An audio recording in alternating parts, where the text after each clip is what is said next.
Queridos, nós vamos hoje falar de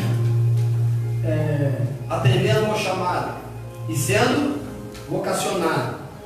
Eu tenho 2 quartas-feiras que Deus tem tocado no meu coração e eu tenho ministrado muito em relação a isso. Hoje seria a minha 3ª mensagem em relação à vocação, em relação ao chamado, ao posicionamento. Na verdade, o verdadeiro chamado, porque muitas pessoas têm falado de chamado mas não têm se posicionado e entendido verdadeiramente o que é esse chamado, esse comprometimento para com a obra, para com a pessoa do nosso Senhor e Salvador Jesus Cristo. Sabe, queridos, muitos de nós têm se despertado a um chamado que não tem muito a ver com a pessoa do Senhor Jesus Cristo, mas tem a ver com o serviço, tem a ver com o trabalho na igreja, mas um chamado que está um pouco deslocado do cerne, daquilo que Deus quer para as nossas vidas. É um chamado que não tem a ver com Cristo, é um chamado morto, não é uma vocação que não tem a ver com Cristo.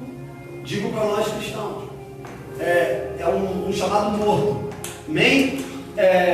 Sabe, Jesus ele chamou 12 discípulos, chamou 12 pessoas para seguirem. Então ele passou por Jerusalém, por aqueles lugares, por aquelas vielas e foi chamando pessoas para estar com ele. Mas não foi simplesmente o chamado, foi um tempo de preparo, um tempo onde foi despertada a vocação. Jesus ele identificou em cada pessoa a vocação. Você quando vai fazer uma faculdade, você não simplesmente faz uma faculdade, você faz um teste vocacional, porque o teste vocacional vai te dizer naquilo que você tem aptidão para fazer, aquilo que você tem uma tendência maior, aquilo que é mais forte dentro de você. Não pode ser um médico, aquela pessoa que não tem condições de ver sangue, não é verdade? Porque senão quando for operar e cortar um doente, cai desmaiado no chão.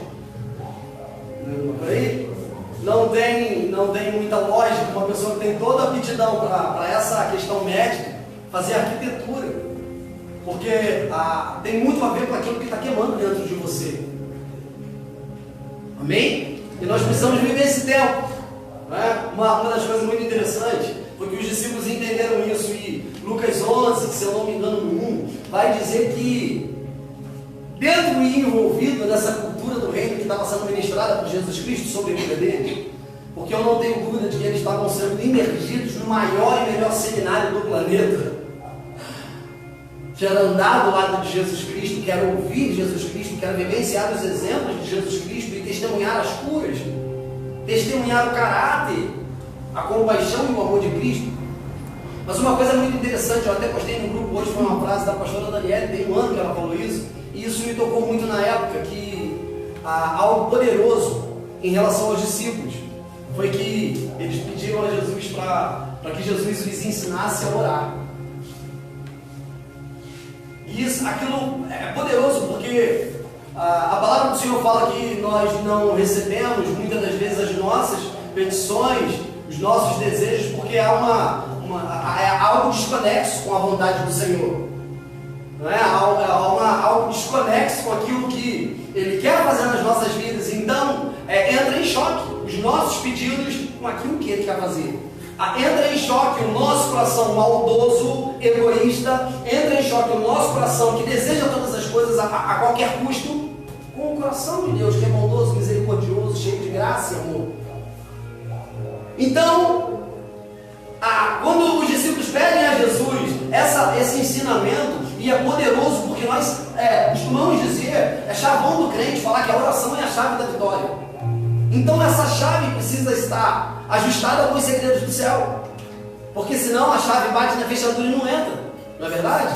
Nós precisamos de ter uma chave de acesso ao coração do Pai. Então o segredo da chave tem que estar alinhado com os céus. Não é simplesmente o chamado, mas é um coração alinhado, vocacionado. E isso é poderoso. E isso é libertador. Porque quando nós não entendemos nem o chamado, quando nós atendemos ao chamado, mas não entendemos a nossa vocação, há uma frustração. Você consegue compreender? Então você é chamado e vocacionado. Há um alinhamento do teu chamado, mas com aquilo que queima dentro do teu coração, não é? Preste atenção, querido. Sabe uma coisa que choca muito a igreja? E eu queria que você entendesse isso assim, de uma forma muito clara. Uma coisa que choca muito a igreja é a questão do serviço. Nós temos falado, há um tempo eu ministrei uma mensagem onde eu falei os 4 fundamentos da igreja, né? E não tem a ver com serviço.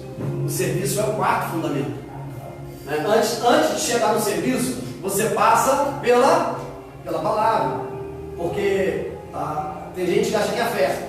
Poxa, pastor, mas eu não tenho que ter fé primeiro, não. A fé tem que eu ouvir da palavra. Então, o primeiro fundamento é a palavra, que gera fé. É o segundo fundamento. Você recebe a palavra, gera uma fé inabalável, uma fé fortificada, não é? E com a fé, nós começamos a amar pessoas. Porque aquele que ama, presta atenção, aquele que pela palavra constrói um caminho em Deus, gera uma fé tremenda, tem um amor gerado, porque o amor humano é um amor falho, mas o amor divino não é um amor perfeito. E o amor divino, o amor de Deus, lança fora todo medo. Não é o seu amor humano, não é? Porque com o nosso amor humano nós sufocamos pessoas. Uma mãe que ama e não tem seus limites estabelecidos, ela acaba perdendo o controle do amor, perdendo o controle da disciplina, e por amar não corrige, né? Por um amor, sabe, muitas das vezes você sufoca seu coração, deixa de dar comandos que são extremamente importantes. E por último, serviço, certo? Palavra, fé, amor, serviço. E por causa dessa inversão, o que tem acontecido na igreja? Chega na igreja pessoas que querem mostrar o seu talento e eu quero ser baterista, pastor. Meu negócio na igreja é bateria, e de repente há uma frustração com aquilo que não está alinhado, né? Porque quando eu não entendo a minha vocação, quando eu não entendo primeiro o meu chamado, para que Deus me vocacionou, eu me frustro. Há um choque, né? Eu tenho falado isso, semana passada eu falei isso também, que sabe, a primeira coisa que tem que queimar no nosso coração é o desejo de fazer a obra, independente do lugar e onde. Não é? Independente, sabe, se eu vou ser baterista ou se eu preciso entender que eu preciso me mover por onde. Esse é o primeiro ponto. Não é? Quando isso está ao lado inverso, está em desconexo com a palavra. Cara, nós podemos aqui falar de vários homens que foram chamados, e engraçado que a maioria deles não tinham interesse de aparecer. Você vê quando Moisés é chamado, da Êxodo 3:10, é muito tremendo o chamado de Moisés, porque Moisés ele coloca algumas indagações para Deus, ele fala, mas Deus, eu não estou pronto para isso, mas Deus, eu sou pesado de boca, e sabe, mas havia um alinhamento do coração de Moisés com o coração de Deus. Quando você vai ler o texto de Êxodo, você vai ver que um pouco antes de Deus aparecer a Moisés, o que acontece? Já tinha despertado no coração de Moisés um desejo pela libertação do povo. Você conseguiu entender? O coração de Moisés começou a queimar antes de Deus aparecer, porque primeiro nós alinhamos o nosso coração, então depois a vocação. Nós estamos querendo chegar e fazer, e ainda não há um alinhamento, ainda não há uma verdade que queima dentro de nós. E se não tiver uma verdade que queima dentro do teu coração, você vai se frustrar.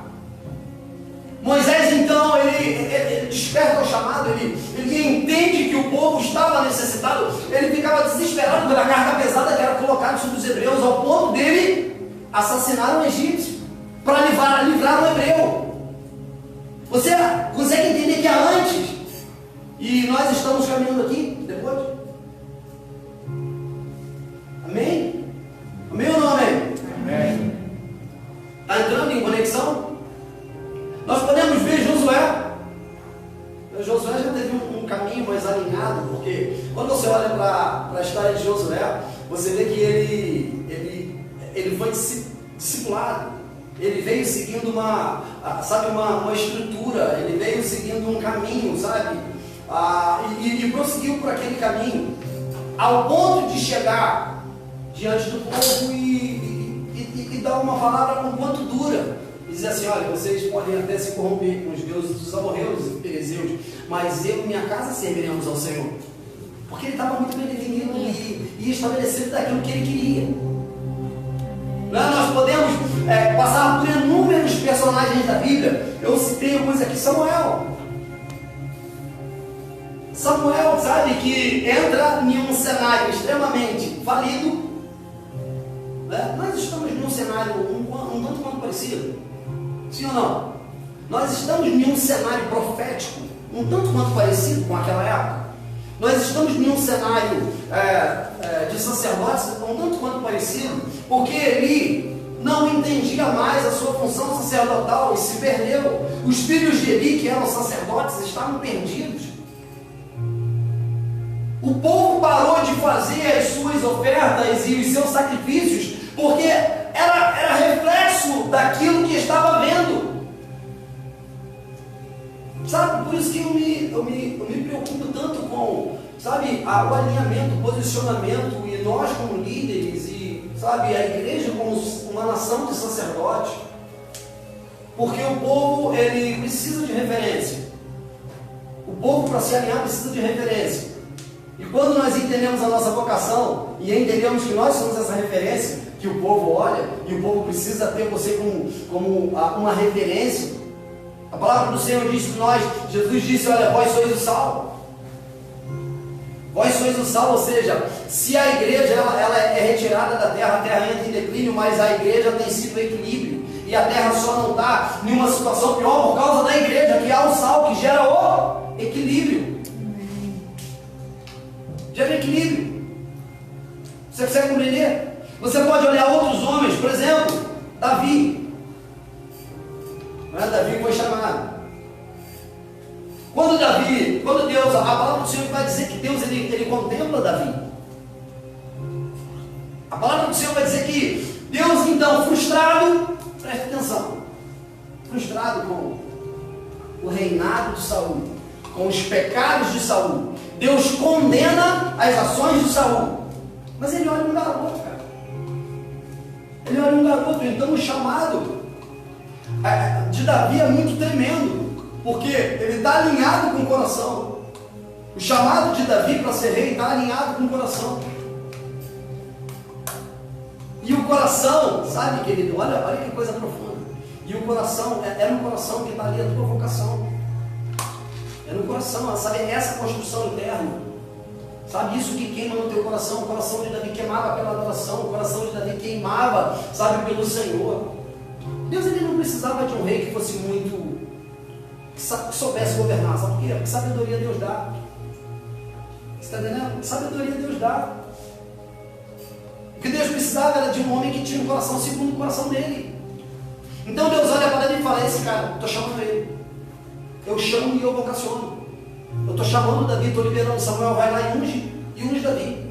Libera a unção de rei sobre a vida dele.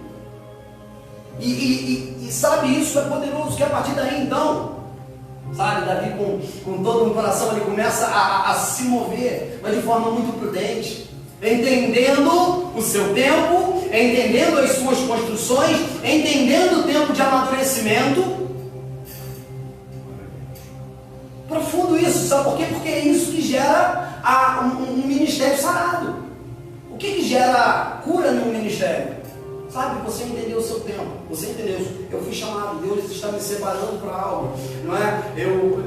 Eu preciso primeiro entender e me lançar a esse chamado, eu preciso mergulhar naquilo que eu sou vocacionado, eu preciso amadurecer esse tempo, para que tudo aconteça no tempo certo, para que as coisas aconteçam de forma a não me frustrar, para que tudo seja efetivo, porque senão, por que a igreja está do jeito que está? É muito comum hoje você ver um pastor desviado, não é? É muito comum você ver um líder desviado fora da igreja. Por quê? Porque houve uma frustração, houve um desencontro com o chamado e a vocação. Você está entendendo? Houve um desalinhamento. Então, se você não alinhar a tua vida, Não é? Primeiro ponto, eu preciso entender e mergulhar no chamado. Segundo ponto, eu preciso entender a minha vocação. E eu preciso aceitar o chamado, mergulhar na minha vocação. Fazer com que isso aconteça dentro dos princípios do reino. Dentro dos princípios do reino. Sabe um personagem que me chamou muita atenção? Daniel. Cara, Daniel para mim é um cara fantástico. Daniel é um cara fantástico porque ele entendeu, cara. Daniel entendeu a verdade do reino. Enquanto a nação de Israel estava corrompida, e por causa da corrupção da nação de Israel, então foi levado ao cativeiro. Cara, Daniel é um cara íntegro. Daniel é um cara justo. Daniel é um cara que não do chamado. Daniel é um cara que não arredou o pé daquilo que ele foi vocacionado. Algo estava construído dentro do coração dele que independia se era tempo de crise ou se era tempo de bonança. Então, sabe, o que acontece na vida de Daniel é algo que me desperta. Sabe, querido, muito se fala do jejum de Daniel. Muita gente, pastor, estou fazendo o jejum de Daniel, 21 dias. Legal, mas qual é o propósito? Você está fazendo o jejum de Daniel para quê? Porque Daniel fez um jejum, Daniel estava em 21 dias, né, que ele se absteve de certos alimentos, né, e durante esses 21 dias ele passou orando, mas o propósito de Daniel era um propósito eterno. O propósito de Daniel era o reino. Daniel era a nação. Daniel foi jogado na cova dos leões porque 3 vezes ao dia ele se colocava de joelhos na janela que era virada para Jerusalém. E ele orava pela nação. Então era um propósito que queimava no coração de Deus. Aleluia. Sabe aquela coisa que a gente tem falado? O filho conhece o pai e o pai conhece o filho. Daniel ele estava tão alinhado com Deus que ele estava intercedendo pela nação, porque ele sabia que era isso que queimava no coração de Deus. A restauração da nação de Israel. Sabe, nós somos egoístas. Nós somos egoístas. Por isso muitas das vezes o nosso chamado não acontece. Por isso muitas das vezes você vem e você acha que as coisas vão acontecer na igreja e não acontecem. Porque nós não entendemos a verdadeira vocação. Recebemos a chamada de Deus, mas não entendemos a nossa vocação, e por não entender a vocação, então a frustração. Eu tenho falado, cara, na igreja, eu falei essas quartas-feiras, eu falei, cara, não fomos chamados para tocar, para isso, para aquilo, isso aqui é o fruto, vamos dizer assim, de mergulhar na vocação, no chamado de Deus, e fazer a coisa acontecer. Sabe um segredo que tem nos 21 dias? E esses dias eu estava fazendo foi no seminário, até a Esther me perguntou e falou assim, pastor, o que você acha dos números e tal? Eu falei, cara, cada número ele tem um indicativo. Cada número ele tem um indicativo. Não que a gente seja idólatra no número, não é? Mas você vê o número, por exemplo, o número 10, que é um indicativo para Deus, porque é 1 e o 0, o princípio e o fim.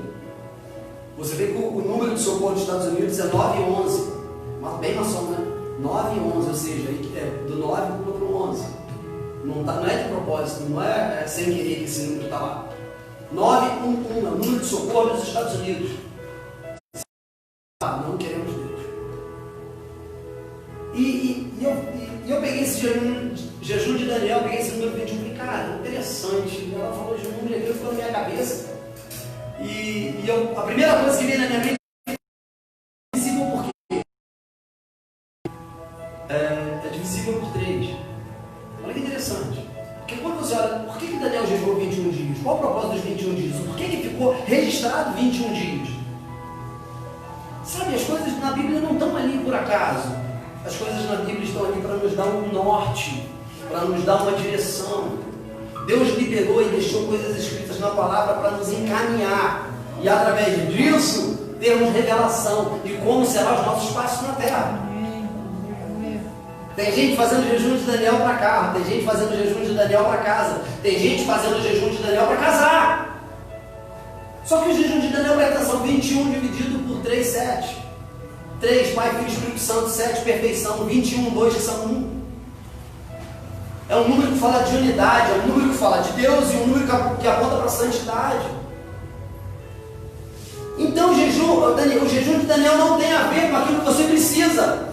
Tem a ver com aquilo que é fundamental para o reino acontecer. Eu não espaço 21 dias de jejum porque eu quero carro, porque eu quero casar, porque eu quero uma casa. Não, eu faço porque eu estou entendendo que a nação precisa de Deus, que a nação precisa entender a vocação. Tu olha para a vida de Daniel e isso choca, porque em momento algum ele estava se importando com a riqueza que estava adquirindo. Mas ele estava, sabe, se queimando. O coração de Daniel estava queimando ele todo dia. Vai morrer.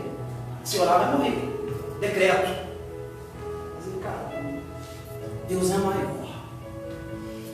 Deus é maior, e todo dia ele se ajoelhava na janela de frente para Jerusalém e ele falava: Senhor, salva a minha nação, salva a minha nação, Pai, salva o meu povo. Deus, sabe, cara? Daniel não entendeu a vocação, Daniel entendeu a chamada de Deus, e Daniel começou a se mover de forma a agradar ao Senhor. Sabe quando que a igreja vai ser liberta? Sabe quando que a igreja vai conseguir romper? Quando ela deixar de ser egoísta. As pessoas estão na igreja e nós temos uma grande luta aqui em relação a isso. Porque teve gente que foi embora da igreja por causa de microfone, por causa que teve oportunidade. Tem gente que foi embora da igreja. Ah, aqui não tem oportunidade para cantar. A gente está aqui, estava aqui hoje com quantas pessoas aqui? Cantando tinha 6 ou 7. Né? Cantando tinha 6 ou 7 pessoas. Como que não tem oportunidade? Mas, sabe, as pessoas.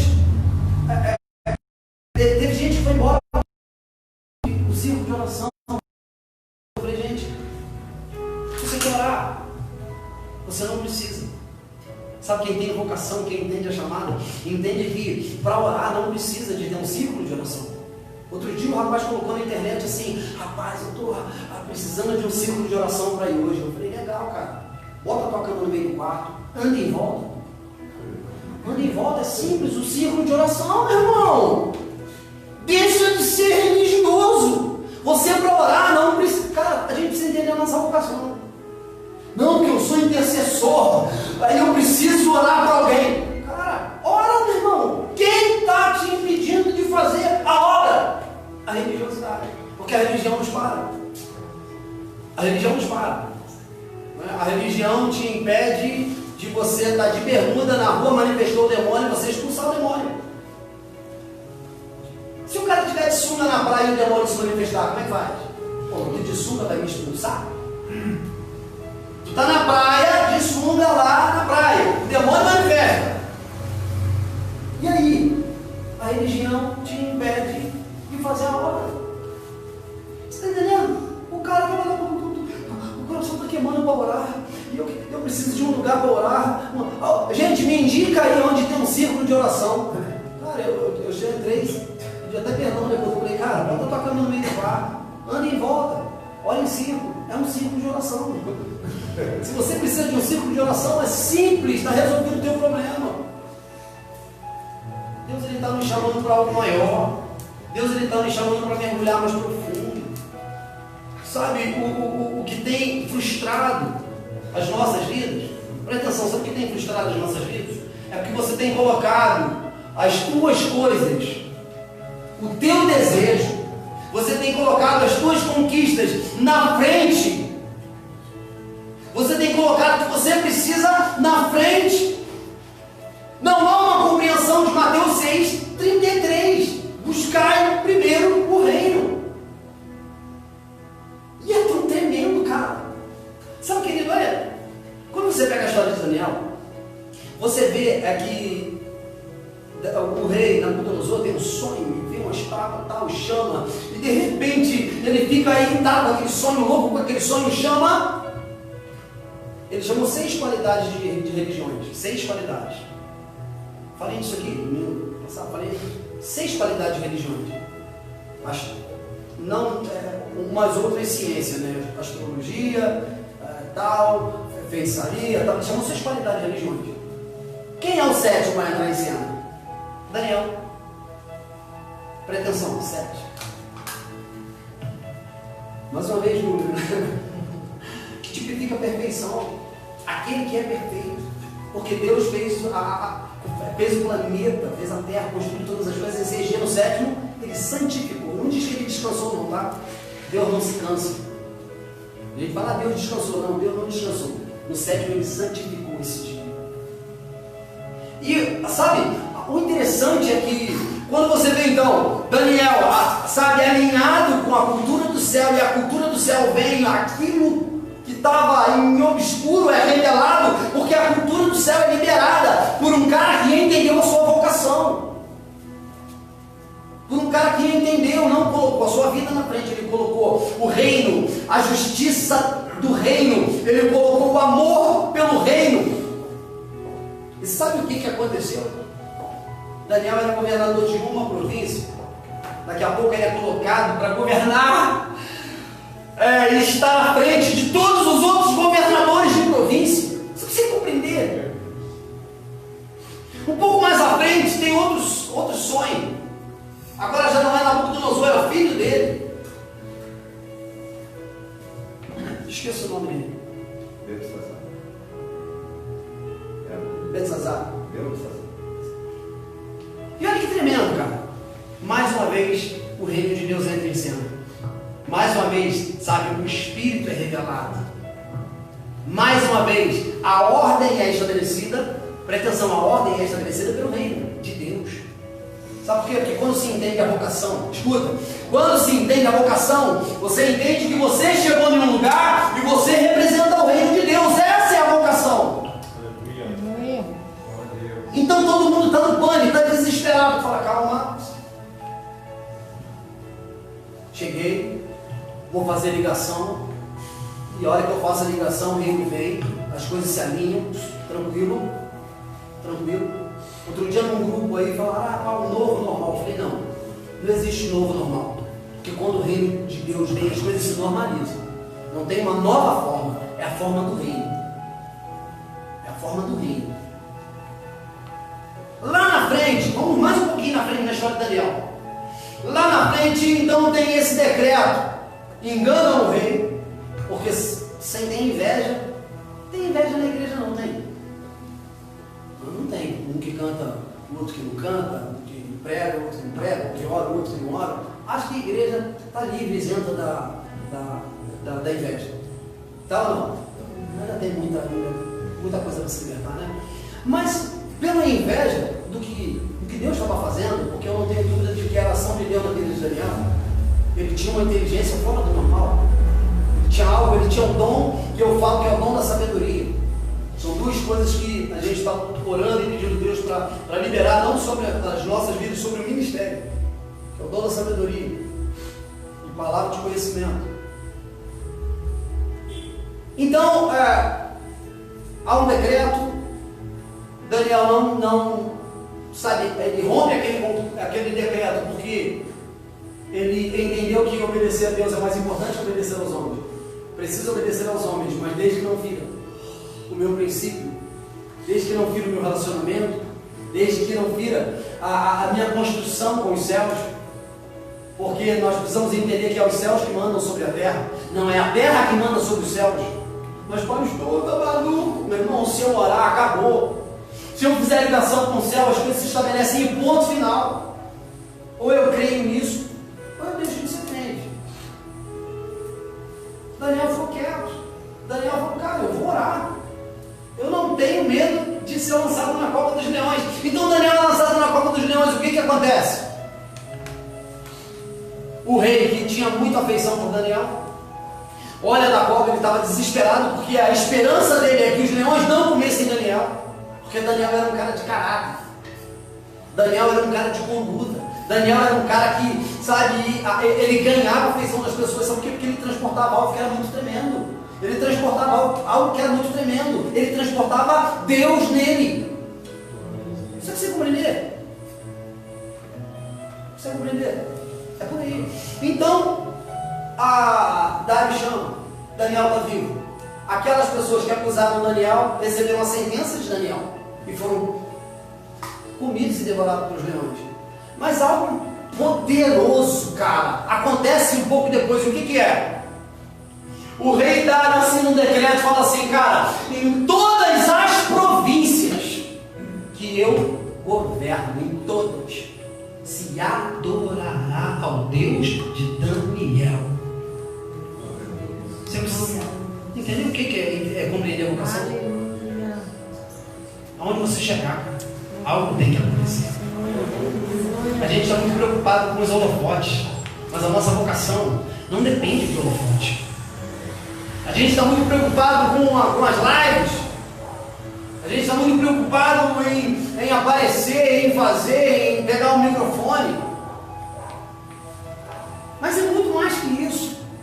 Está muito além. E quando nós entendemos, isso é libertador, porque as nossas vidas, elas, sabe, são impulsionadas pelo poder de Deus e pela glória dele. Pela glória dele, cara. Daniel prosperou de forma absurda na Babilônia. Presta atenção, ele prosperou de forma absurda na Babilônia. Uma nação que ele foi levado para ser servo. Uma nação que ele foi levado para ser servo. Sabe por quê? Entendeu qual era a sua vocação. O coração dele estava definido, o coração dele estava estabelecido, e ele não abria mão, sabe, do chamado, da vocação. É tempo, cara. É tempo de uma igreja que não se move mais, porque gosta de cantar, porque gosta disso, porque gosta daquilo.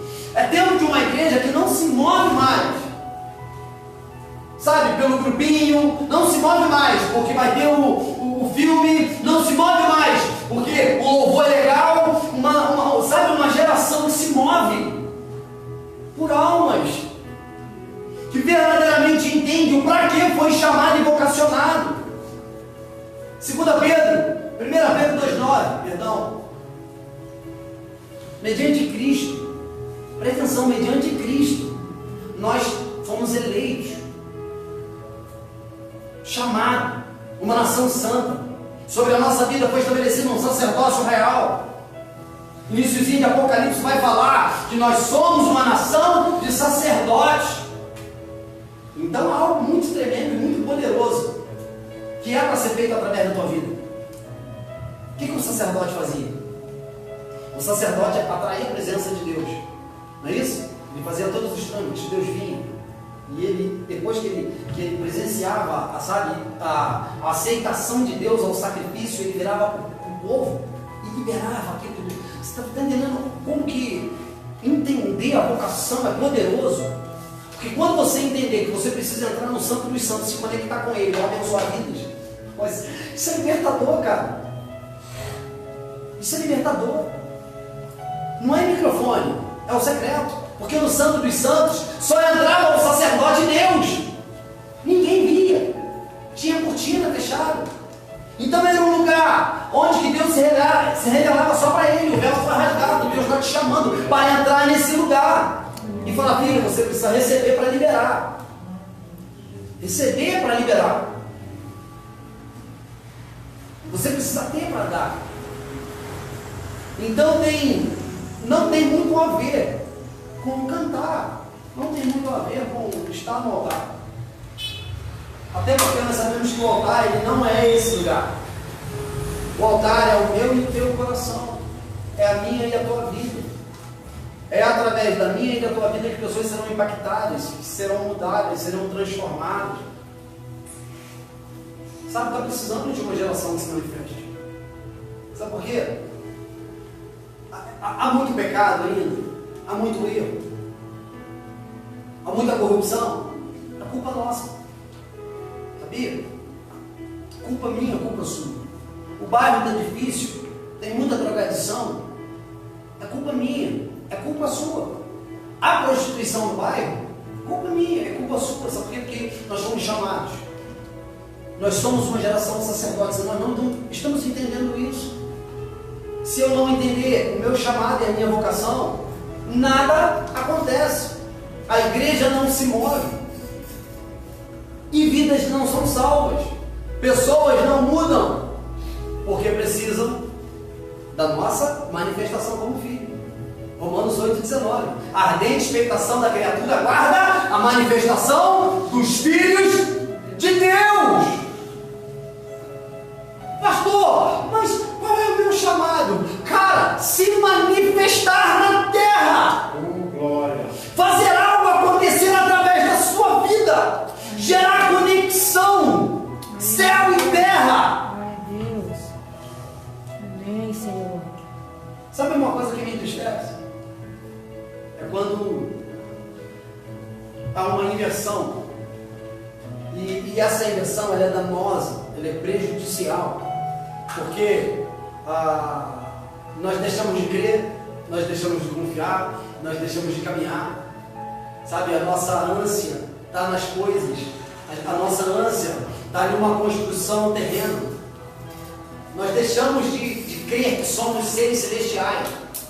Nós deixamos de crer que nós somos, que não somos desse plano. E estamos aqui, cara, ralando a mufa, construindo sem parar os nossos castelos.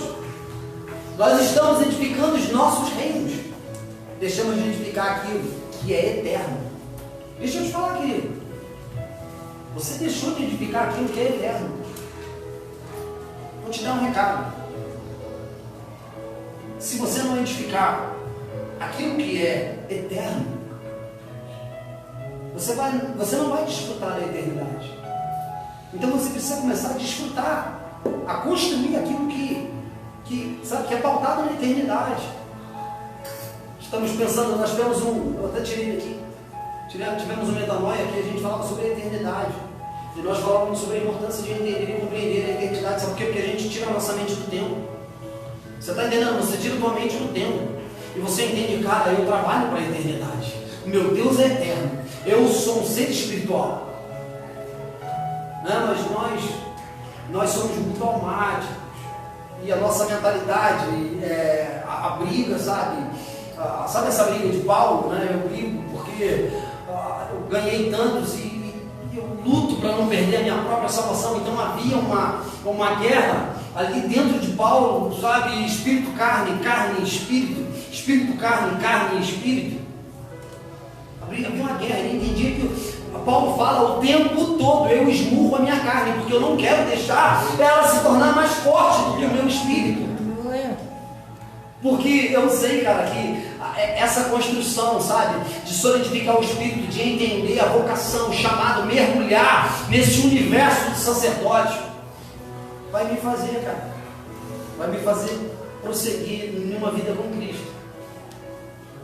Vai me fazer prosseguir em uma vida com Cristo. Então isso é muito poderoso. Muito poderoso. Você vê, por exemplo, você olha para Isaías e você vê um cara que olhava para uma nação e via a necessidade de Deus entrar na nação.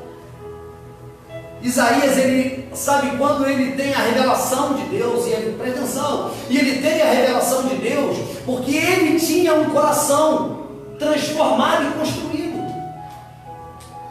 Deus aparece e o texto fala: no ano em que morreu o rei Uzias, eu vi o Senhor sentado em um alto e sublime trono, e a orla lá da sua cara, uma coisa maravilhosa. Ele teve a visão da glória, e a orla das suas vestes enchia todo o templo. Em outras versões, e a orla do seu séquito enchia todo o templo. Eu vi anjos, 24 com 6 asas e tal. Só que chega um tempo que ele fala assim: ai de mim, que sou um homem de lábios impuros, habito no meio de um povo de impuros lábios, e vi o Senhor. Ou seja, ele tem a revelação. Ao mesmo ponto que ele tem a revelação, há um despertamento na mente dele. E o que ele fala? Eis-me aqui, envia-me a mim. E como é que está a igreja hoje? Não dá para mim não. Isso eu não vou fazer não. Aquilo ali é um fardo muito pesado de carregar. Não é isso? Será que eu posso? Às vezes o Espírito Santo está incomodando o seu coração, falando em relação ao posicionamento que você tem que tomar. E você está assim: puxa, mas olha, deixa eu olhar na minha agenda se eu tenho tempo para o Espírito Santo. Deixa eu olhar na minha agenda se tem um tempinho aqui para encaixar Deus. A nossa vocação tem mais a ver com a nossa vida secular do que com a nossa vida com Deus. A nossa chamada está mais alinhada com as coisas do mundo do que para as coisas espirituais. Então eu vou me frustrar. Cara, eu vou me machucar. Você precisa compreender? Eu vou me machucar. Jesus, ele andou com 12 ao seu lado, cara. Mas teve um cara que estava com o coração corrompido. Cara, tu andou com Jesus, teve as experiências de ver milagres extraordinários diante dos teus olhos, mas o coração de Judas estava corrompido. Você precisa compreender? Jesus escolhe 11, escolhe 12. Mas tinha um camarada, cara, mesmo vivenciando milagres extraordinários, curas extraordinárias, recebendo palavras do céu, ao ponto de Pedro dizer a Jesus, para onde iremos nós? Pois só tu tens as palavras de vida eterna, só tu, não tem outro lugar para irmos, senão estar do teu lado. Não tem outra coisa a se fazer, senão te adorar e te seguir. Não tem outra coisa a se fazer, cara. O que fazer? Para onde ir? Qual caminho trilhar? Só Ele é. Mas o nosso coração está confuso. As nossas construções são imensas. Os nossos castelos nos cegam. As nossas conquistas são mais importantes. E por isso a frustração. Por isso as feridas. É tempo de despertarmos. É tempo de abrir um despertamento e nós entendemos, cara, eu preciso mergulhar. Sabe por quê? Porque você vai ser cobrado. Você vai ser cobrado pelo teu posicionamento. Depois eu oro. Depois eu leio, depois eu falo de Jesus, depois eu congrego, depois eu me manifesto, sabe? E o diabo ele vai nos engordando e nos dando conquistas, não é? Eu vivi um tempo de um crescimento assim profissional, onde eu estava me desviando, estava ganhando muito bem, né? Primeiro ponto, eu saí de Petrópolis e mudei para Campos, e uma das cobranças de Deus é porque eu já era pastor e estava fugindo do ministério, e aquilo começou, sabe, um dia eu em Campos, numa ciclovia, com a mala de ferramenta amarrada na garupa da bicicleta, começou a tocar aquela música do Thales, que ele canta com a Gabriela Rocha, quem sabe um pedacinho. Espera no Senhor e confia. Espera, Ele vem. Confia, Ele vem e faz um milagre. Aquilo matou meu coração, cara. Escuta, aquilo matou meu coração. Eu ouvi naquela música. E na ciclovia de Campos, está ali na Avenida 28, e aquilo me ferindo. Sabe por quê? Porque eu estava correndo daquilo que eu fui chamado, vocacionado, e eu não queria mais. E Deus falou, cara, volta ou tu morre, ou tu volta ou tu morre, ou tu volta ou tu morre. Sabe por quê? Porque eu entendi que eu não sei fazer outra coisa senão servir ao Senhor. Não dá para viver em outro lugar senão no Santo dos Santos. Não dá para me relacionar com outra pessoa, sabe? Senão uma pessoa do Espírito Santo. Porque tudo começa dele, tudo parte dele. Preste atenção, o amor parte dele. Sabe por quê? Porque Deus é amor. Não se fala que ama se não tem Deus. Tudo que é fora dele é fake. Tudo que é fora da presença não presta. Aleluia. Mas eu estou aqui, não estou fazendo nada não. Cara, o diabo está doido para que você fique nesse meio termo, falando assim, mas aqui eu estou tranquilo. Jesus, que é aí que ele quer te pegar. É na curva da dúvida. É em cima do muro. É fora da posição. Ajuda, Senhor, cada dia. Sabe por quê? Porque é quando a gente está na dúvida. Para onde fica isso? Qual é a direção? Que chega um cara mal intencionado e fala para você e fica de trás. Aí tu entra na boca da favela. Chega no Rio e você fala assim, para onde que é? Aí o cara fala, só nessa ruazinha aqui. É por causa da indecisão que os perigos vêm. É por causa da indecisão que nós precisamos nos definir com Deus. Aquele ano Final do ano nós decidimos, comecei a a gente tem que voltar. Estou morrendo e, sabe, final do ano a gente volta. Um ano depois, presta atenção, um ano depois, eu tinha comprado um carro na concessionária de Campos, a gente veio e trocou.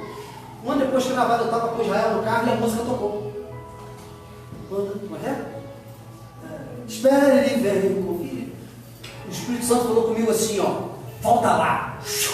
E me mandou lá na ciclovia. E eu estou assim, ó, na ciclovia, eu falei assim, meu ouvido seu, morrendo. E um ano depois, cravado, Deus, ele tinha, presta atenção, eu tinha voltado para a posição. Eu tinha voltado para o chamado. Eu tinha falado, Senhor, estou voltando para Petrópolis. Vou voltar para pastorear. Vou voltar para a minha missão. Vou voltar para o meu chamado. É para isso que o Senhor me vocacionou. Um ano depois eu estava no Astra. Astrinho, carro bom. Dirigindo o carro, toca esse louvor. Deus falou assim, está vendo lá atrás? Tu estava morto. Agora tu voltou, tu se alinhou. E eu abençoei tua vida. Cara, aquilo foi muito nítido, um ano gravado. A música tocou e Deus me deu. Em um ano Deus mudou a minha vida. Em um ano Deus acalmou meu coração e alinhou a minha família. Em um ano Deus colocou coisas na minha vida, na vida da Dani. E trabalhou o nosso coração para a gente entender e mergulhar. E para hoje a gente está à frente da obra. Aleluia. Sabe, queridos, a gente tem que deixar de ser egoísta. Deixar de ser egoísta. Sabe o que é entender a vocação? Uma outra feita, eu era um cara muito ativo na igreja que eu era antes. Eu fazia aqui, fazia ali, corria, tudo era eu, tudo era Daniel. Quando falava de acampamento era Daniel, quando falava de retiro era Daniel, quando falava de não sei o que. Presta atenção, eu era líder de jovens que tomava conta também dos adolescentes. Os adolescentes eram o subdepartamento dos jovens. Eu era presidente de louvor da igreja e eu era aspirante. Lá tinha o nome de pregador local, em outras igrejas, aspirante. Era o segundo depois do pastor titular da igreja. Então tinha função, eu mexia com ação social e tal. Então eu começo a me frustrar, porque eu sempre fui uma pessoa de um posicionamento muito pautado. E eu, me achando certo em algumas situações, ou injustiçado em outras, saí da igreja. Fico um tempo trabalhando com células, cuidando de famílias, indo em ônibus. A gente vai para campus, volta, e Deus fala comigo assim, olha, teu ministério não vai fluir enquanto você não aprender a perdoar. Porque tudo que eu fazia era para mostrar quem eu era. Vou me formar no seminário, eu vou esfregar minha carteirinha de pastor na cara do reverendo. Vou fazer porque eu quero mostrar, minha igreja vai crescer. Eu tinha tudo pronto, cara. Eu chego até rio quando pessoas falam que eu tentei tomar isso aqui. Eu tinha um projeto de igreja pronto. Pronto, não precisava. Estava no computador pronto, você só pegar. Pronto. Se não me engano, era o Ministério Profético do GCTE. Ganhar, consolidar, treinar e enviar. Tinha logo, tinha tudo, estava pronto para sair de tirar do papel. Aí Deus me traz e começa a trabalhar com as coisas da minha vida, sabe, de reconstrução, de princípio. Fala, tu tem que perdoar. Tu tem que começar a olhar pelos dois lados. Sabe, nesse ponto Deus abriu meu coração e eu comecei a ver, cara, eu era um berebe e não sabia. Eu era vacilão e não sabia. E eu achava que era o bom. Eu lembro que certa vez o pastor Jorge ensinou, ele ensinava muito isso. E isso, guarda isso como lição. Ele falava assim, olha, obedece aquele que quando o pai manda comprar 4 pães, não compra 5, nem 3, compra 4. Isso é obediência. Não adianta você ir e comprar 5, e nem ir e comprar 3. Se ele mandou comprar 4. Cara, isso, e Deus trouxe isso na minha mente assim, ó. Daniel, dá uma olhada nisso aqui. Você lembra que o pastor ensinava isso? E eu comecei a ver, cara, eu era líder de louvor, mas eu tocava o evangelismo da igreja, sufocava a ação social, eu queria tomar conta dos adolescentes, e eu queria fazer isso, e não sei se eu era, de repente, se eu estava no acampamento e eu era só o conselheiro do acampamento, eu queria ser o diretor, eu queria fazer, se o cara não fizesse, eu estava na cola dele você precisa aprender, sabe, a andar. E por falta de eu não andar alinhado com aquilo que tinha sido determinado para a minha vida, eu feri pessoas, eu gerei conflitos. Sabe por que acontece muito conflito na igreja? Por causa disso. Ah, ninguém está fazendo evangelismo, eu vou fazer. Alguém te mandou fazer o evangelismo? Estou falando assim, o departamento do evangelismo, tocar o departamento. Não. Se tem a pessoa que faz, então deixa ela. Você pode fazer muito e o quê? Ajudar ela. Cara, vamos fazer um negócio aí? Não é? Ah, tem o departamento das crianças. Não está acontecendo não, vou descer lá embaixo para tomar conta das crianças. Quem mandou? Aí você faz, sabe, a sabedoria nos leva a entender, sabe? Quando a gente entende a chamada, a gente não está ali para aparecer. A gente está ali para contribuir. Independe de cargo, de posição, independe se alguém chegou perto de você e falou que você é líder disso ou líder daquilo. Você chega falando, é tu que está tomando conta? Posso te ajudar? Eu tenho umas ideias aqui, se você quiser. E Deus começou a ministrar algumas coisas no meu coração. Falei, cara, você errou. Você falhou aqui, você falhou lá. Então algumas coisas tiveram que acontecer dentro do meu coração para eu me alinhar com a vocação. E as coisas só aconteceram quando eu me alinhei com a vocação a qual Deus me chamou. Quando meu coração se curou. Cara, isso é tremendo. Você consegue compreender? Você precisa caminhar. Você precisa alinhar a sua vida com o reino. Você precisa apaixonar, sabe? O teu coração precisa ser apaixonado por almas. Sabe por quê? Júlio de Oliveira escreve uma canção e diz assim, a canção dele: eu pedi ao Pai para conhecer o seu coração. E para minha surpresa, sabe o que ele disse? Sim. E sabe o que Deus disse para Júlio? Meu coração clama por almas, pulsa por almas, bate por almas. Cara, essa música é linda. Procura na internet. Eu pedi ao Pai para conhecer seu coração. E para minha surpresa, ele disse sim. E sabe qual o que tocou ele? Porque o coração de Deus é intenso por almas.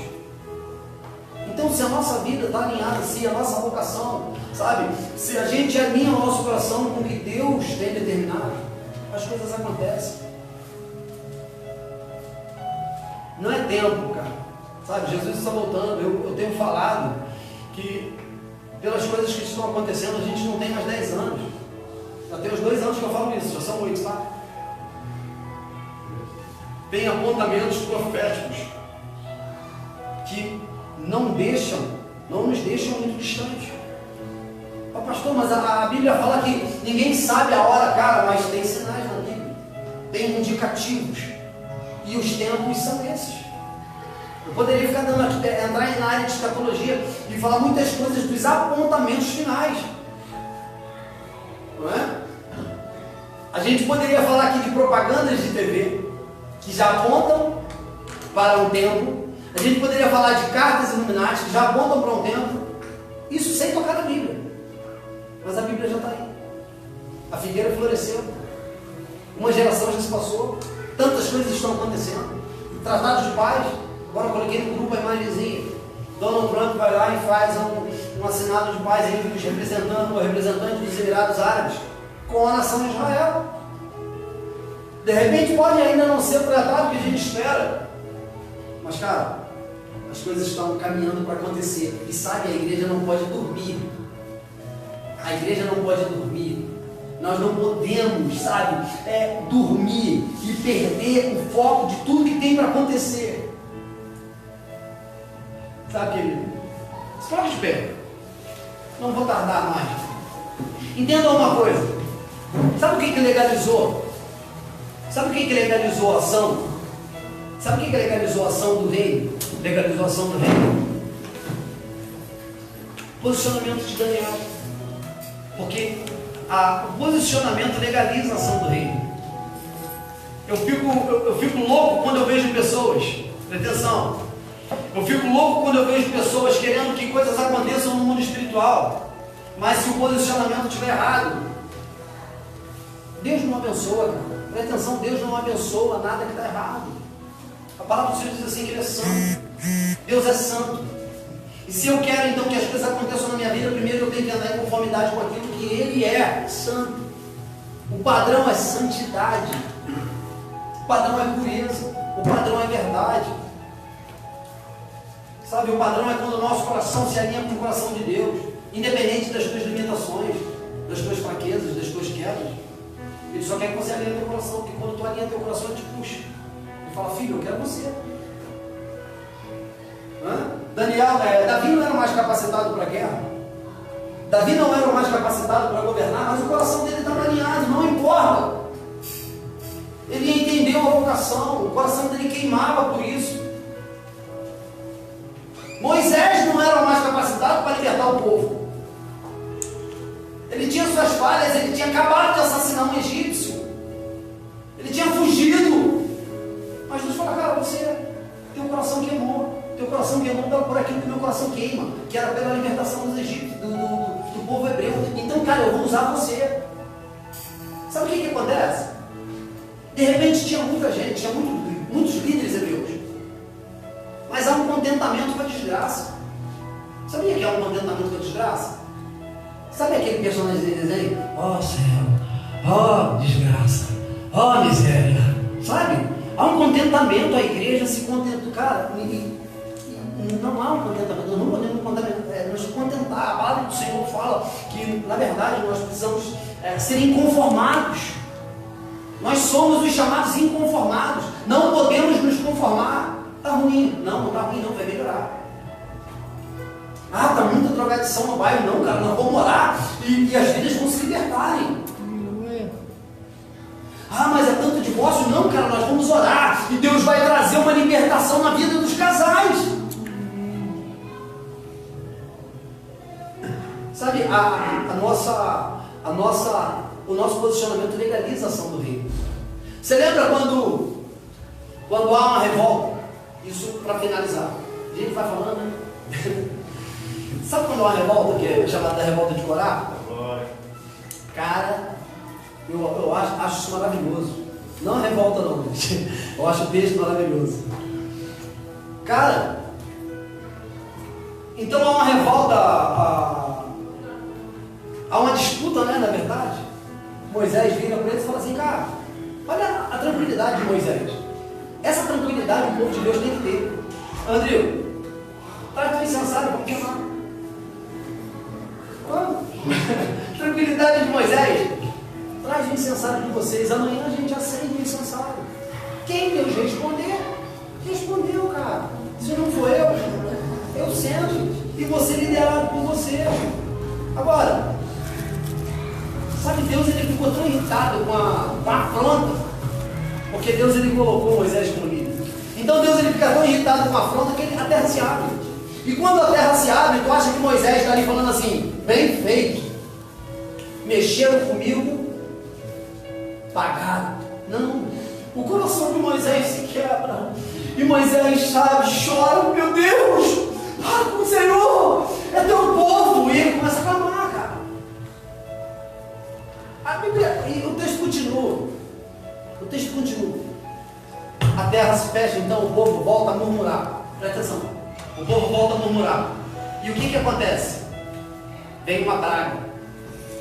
E a praga começa a pegar o povo. O que Moisés faz? Fala para Arão, não, pega a brasa, não. Traz o incensário.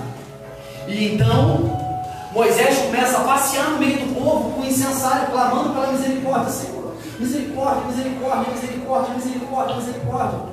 Poderia deixar morrer, cara. Poderia deixar morrer. Sabe o que acontece? A palavra diz que na hora que Moisés e Arão começam a caminhar no meio do povo, liberando o incensário, a praga cessa. Sabe por quê? Porque o teu posicionamento move céu. O teu posicionamento move céu. Amém? Então é tempo de uma igreja que se posiciona. É tempo de uma igreja que entende o seu chamado e se lança na vocação a qual Deus determinou. Feche teus olhos.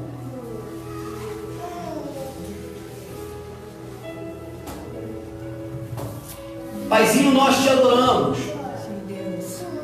E nesse momento nós abrimos o nosso coração, Pai, porque sem ti não dá para viver. Sem ti não dá para viver, Jesus.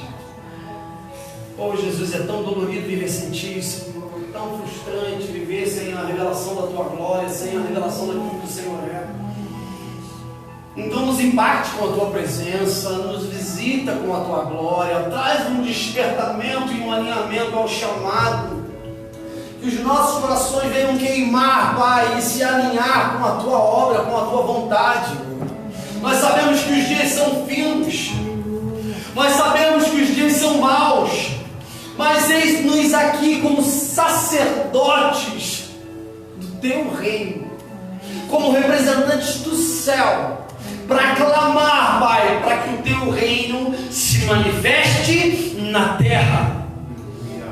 Nós abrimos o nosso coração para Ti, Paizinho, com as nossas imperfeições, as nossas falhas. Pedimos que o Senhor nos alinhe. Eu peço nesse momento que o Senhor venha com cura na alma. Eu peço nesse momento que o Senhor venha com cura nos sentimentos. Eu peço nesse momento que o Senhor quebre a frustração. Que o Senhor tire as feridas e arranque, Pai, sentimentos ruins, marcas que foram largadas pela religião, pela igreja. Quantas pessoas estão feridas porque a igreja machucou, por falta de entender o chamado e a vocação. Então nesse momento, Pai, eu clamo a Ti, para que o Senhor então nos desperte a um novo tempo, um tempo de glória, um tempo de presença, em nome de Jesus Cristo. Amém. Amém. Aplauda Ele em nome de Jesus Cristo.